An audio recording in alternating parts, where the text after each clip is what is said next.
let's get spirited with Distilled.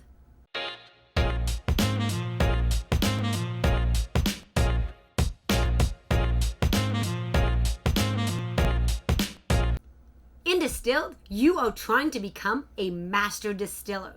You are creating different kinds of spirits from all different regions around the world in order to gain the most victory points. In this game, you do that through completing different spirits. This game is played over 7 rounds and 4 different phases. First is the market phase, where you go shopping. Next, you distill your spirits. Then you sell them if you want to. And lastly, you age your spirits. So by the time you're watching this video, it's either currently on Kickstarter or might actually be concluded. But I'll be honest, when I saw this game come in, because Lisa requested it, I was just thinking another drink-based game, because we have a lot. Like, we did Scrumpy earlier in the year, we have Vinos, we have Viticulture, we have homebrewers, we've had brew crafters. So I didn't really know where this would stand, but I'd have to say I was pleasantly surprised with the gameplay. The art style, as you can see, is just beautiful. But there's actually a good game in there as well.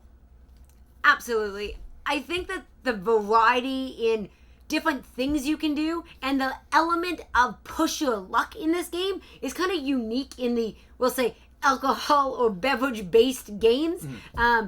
When you distill your spirits, there's a really cool element in the fact that you need to remove the impurities that come from distilling. That you're randomizing your cards by shuffling the ones that you are going to distill, and you're removing that top card and the bottom card from the pile, and those are going to go back into your pantry. Having to draw 2 random cards when you're distilling can drastically change up what you're doing, and if you're a person who wants to err on the side of caution, you may end up spending more money in order to kind of buffer some of that risk you're taking. Yeah, no, I agree. Like, you can't always calculate exactly where you're going to go. So that's a cool part about this game that's different than a lot of Euros, because usually you can kind of math out what you're going to do. Sometimes you do have the element of luck where you're going to try to brew something or distill something, and you can't exactly do it. So I like that. The game is... The rules overhead's pretty low, which is something that we always enjoy here. But you have some fun decisions to make during the game on how you want to spend your money, because money is really tight up front, but then later on in the game you have to figure out whether or not you want to age your barrels, and that basically means you're going to forego a round of income. But you get more victory points down the road, but then your cash pours. So it's almost like a business where you're just like, okay, I have to keep enough cash flow to keep myself going, but at the same point I still want those big rewards towards the end.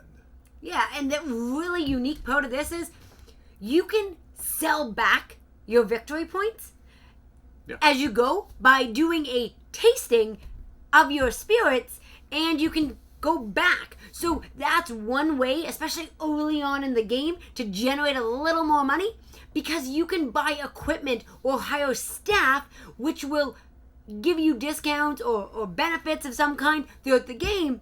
But if you had to wait till you made enough money, sometimes they wouldn't be that valuable. Yeah, but that's the yin and yang, because like sometimes when you sell back, you're only allowed to sell back 4 victory points for $4, so $1 a victory point. But some of the better spirits are like 13 victory points, 11 victory points, and more if you add in bonus cards. So it's like you can go back and spend those victory points, but you don't have an unlimited budget for it. You can't just be tasting all day long because you've already gotten rid of the other product.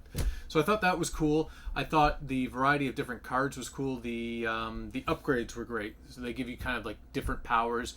I thought all the characters that we played, and I think we played pretty much all of them, had unique abilities. The items was also unique in the sense that you wouldn't necessarily think about it when you're producing wine in most of the wine games or the beer games, but here you had to think about what type of barrel or keg you were producing it in. Is it clay? Is it wood? Is it steel? Then you also had to think about the bottles. Before you could sell something, you could be ready to go with 2 spirits because you were aging one, and then all of a sudden realize you only have one kind of bottle. You gotta bottle it, yeah.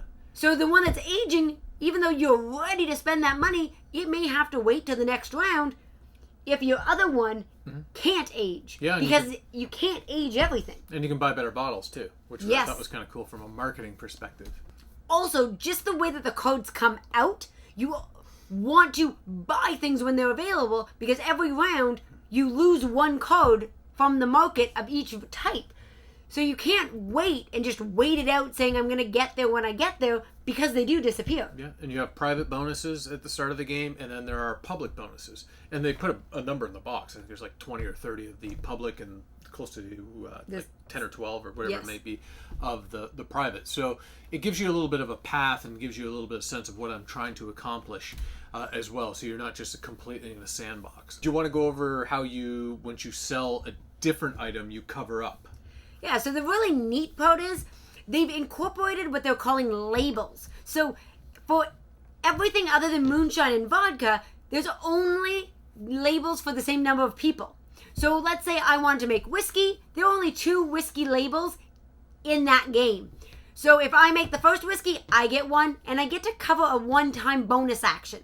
That gets me something. It could get me an ingredient or a bonus item or something of that nature. But if Matthias doesn't brew the next, or doesn't distill the next whiskey, I can actually take that label. And it doesn't mean that the other player cannot make that kind of alcohol.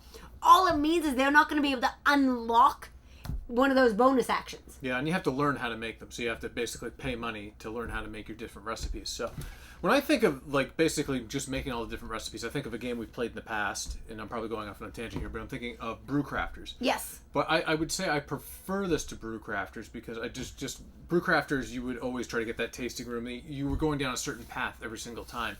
Here, just based on what you're trying to accomplish with your personal public goals, your character goals, and just generally what you're trying to do with the cards on the market, you're going to go down a different path every time, or at least we found that. Absolutely. This game, out of all the games we played, we did not play one game the same, nor did we brew or distill the same types of alcohol each game. Yep. Matthias, who do you think this game is best suited for? I think it's a wide variety of gamers. It's like a middleweight game where you like to just basically build your own tableau, and it's kind of like an engine builder, economic simulation game. I don't think you necessarily have to like kind of beverage-based games, but it doesn't hurt. I almost feel like this game is for everybody, because there's enough there for like gamers. But at the same point, I think if you're even just kind of getting your feet wet into gaming, that the rules are simple enough, and there's some great tutorial videos out there already on how to play, that you can really just dive into it. I don't think it's a crazy teach either. So I think pretty much if you like gaming in general, I think you'd be happy with Distilled.